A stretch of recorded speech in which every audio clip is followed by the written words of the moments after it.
প্রিয় দর্শক, সৌদি আরবে আরাফার দিন বৃহস্পতিবার, এই দিনটাতে আপনি যদি একটা দোয়া পড়তে পারেন, আপনার নামাজ না পড়ার গুনাহ, রোজা না রাখার গুনাহ, মিথ্যা হিংসা অহংকার বেপরদায় চলার গুনাহ, টিভি নাটক সিনেমা দেখার গুনাহ, জীবনে যত জেনে না জেনে ছোট বড় গুনাহ করেছেন সব গুনাহ খতম করতে পারবেন এই একটি দিনে, এই একটি দোয়া পড়ার মাধ্যমে।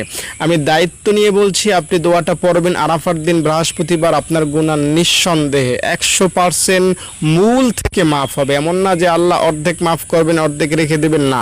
আপনি যেদিন জন্ম নিয়েছিলেন সেদিন আপনার কোনো গুনাহ ছিল না, আরাফার দিন এই দোয়াটা পড়ার ফলে আপনি সেদিনের মতো হতে পারবেন, বা আরাফার দিন হাজিরা হজ করে যেমন নিষ্পাপ হন, আপনিও তেমন নিষ্পাপ হয়ে যেতে পারবেন। আল্লাহুম্মা ইন্নী আসআলুকা বিআন্নাকা আনতাল্লাহ লা ইলাহা ইল্লা আনতাল আহাদুস সামাদুল্লাযী লাম ইয়ালিদ ওয়া লাম ইউলাদ ওয়া লাম ইয়াকুল লাহু কুফুয়ান আহাদ। এই দোয়াটার ক্ষেত্রে রাসূলুল্লাহ সাল্লাল্লাহু আলাইহি সাল্লাম কসম করেছেন আল্লাহর নামের।